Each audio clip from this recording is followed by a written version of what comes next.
Hello, dear friends. Good evening to all of you. So, here I am today with a short video about German language acquisition. I've been a student of the German language for the past year and I haven't learned much, but I can speak, understand, and also listen, read German language. My writing is still a bit quirky, but I'm working on it because I'm personally not a fan of learning grammar. And this is what I would like to talk about.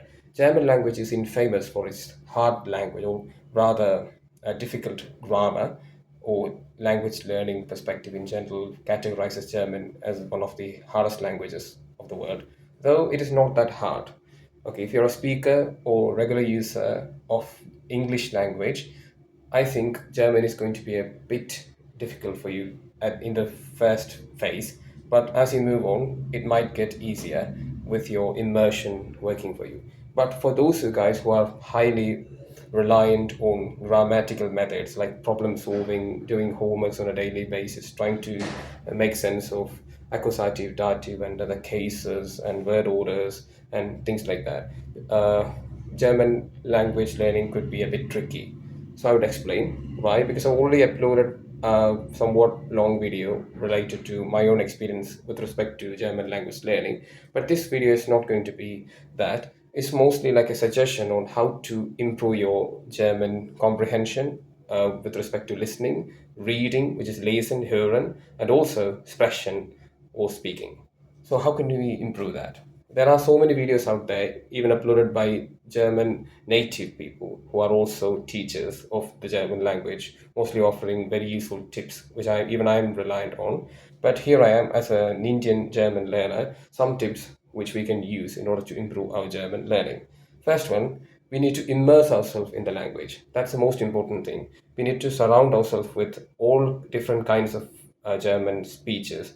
It could be an announcement in the railway station, or it could be a conversation between two friends, a lecture, or some sort of a scene from a movie, like there is a funny scene, so some sort of a dark, humorous scene from a very famous movie called Inglorious Bastards, where lots and lots of German is being portrayed, or maybe a German series like Dark. We don't really have to think of the niveau or level of German spoken inside it. Or this level is higher for me. I'm preparing only for the B1 or B2 level exam. This one is C1, C2. I don't really have to rely on that. Don't think like that. Language doesn't operate with that level of understanding. Language is a breathing, living system, and it needs to have some sort of a sense in your brain in order to work for you. Otherwise, it doesn't make sense. I mean, you're just learning a connector or two, you're just learning certain phrases, and you should be able to automatically make sense and try to let the brain connect these two clauses or phrases with the suitable connector according to the situation or context or usage. But if you're trying to just focus on the connector and trying to frame a sentence just for the sake of passing an examination, it's not going to work. All right. Second thing is that try to use the language even without a partner.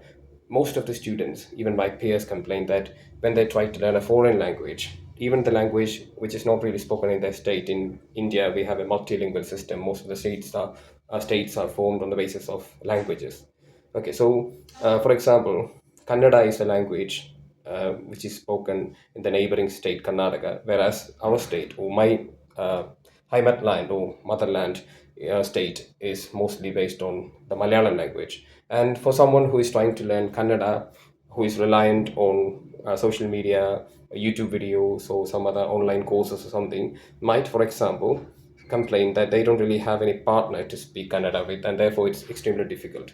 And some of the Europeans also might experience this. A Frenchman who's trying to learn German or Italian might experience the same thing. So they have to catch a cab or train or a flight and fly to that destination in order to acquire this language to get immersion. But you don't really have to do that. You can rely on all these resources and you can imagine, look in the mirror and also imagine yourself and then try to speak language with yourself. Maybe create conversations or systems or situations like you imagine that you're going to a supermarket and arguing with the shopkeeper regarding the price, or just trying to have a conversation with a shopkeeper or a friend. You're trying to make a friend with someone. You're trying to have a conversation with a policeman or a postmaster or your teacher or just someone who you wish to have a coffee with that whom you have met on the roadside or things like that. So just imagine the conversation. You don't really have to have a partner or a speaker in order to speak the language always. And even if you're speaking, don't always wait for someone who is extremely fluent. If you get someone who is with an A1 or A2 level fluency, try to help them and also supply them with vocabulary. Maybe that person knows a word or a phrase that you haven't ever known. Okay, it's a transactional process, language.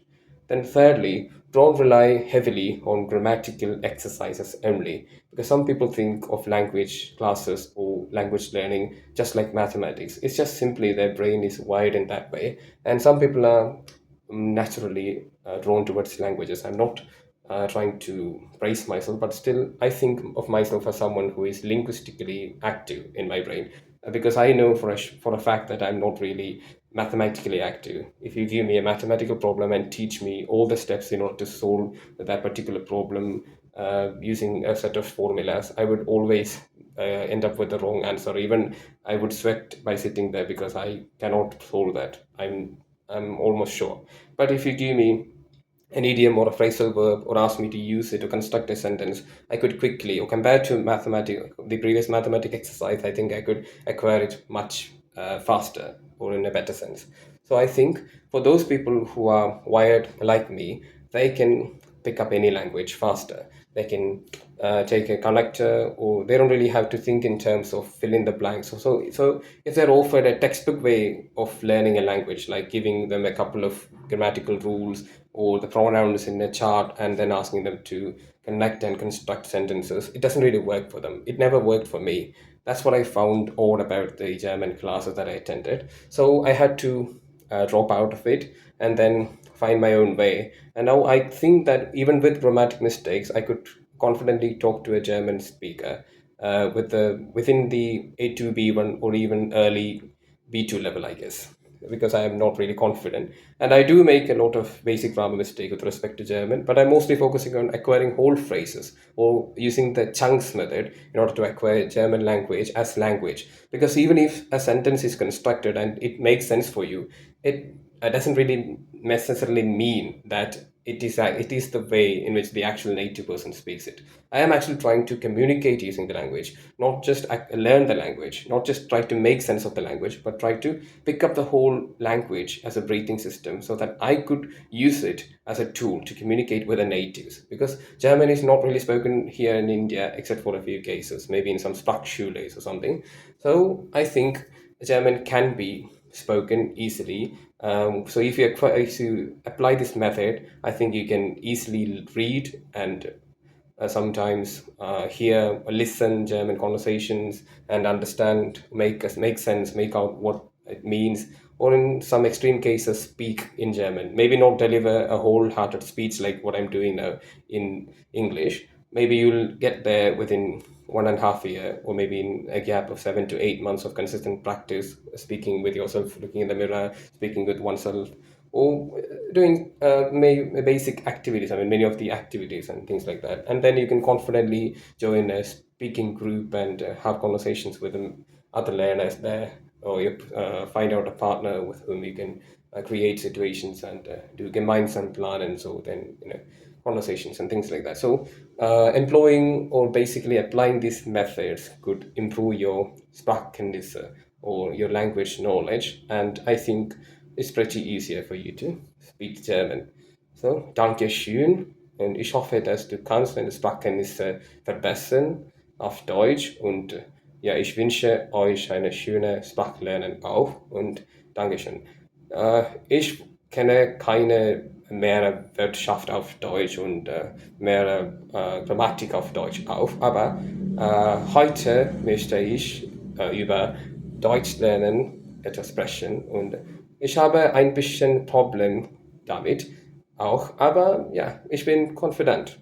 Okay, ich habe keine Sorge. Ich spreche Deutsch ohne Sorge und Dankeschön. Okay. Thank you so much for listening to me. That was my brief attempt at speaking German in front of the camera. This is a method I'm using to acquire languages, not just these, the other 6 to 7 languages also that I speak somewhat fluently with grammar mistakes, I would say. Not perfect, okay? Even my English isn't perfect, but I'm practicing daily. Even today's video it's just an idea came up to me when I was practicing my daily English session. Just 1 hour of speaking with myself in my room. So I thought, why not record another video and upload it for you guys to follow. Okay, thank you so much, guys, and please do subscribe if you haven't, and do practice and try to learn German and other languages too. And if you have any suggestions or comments or doubts, please do put them in the comments below. And thank you so much. Good day. Guten Tag. Yeah.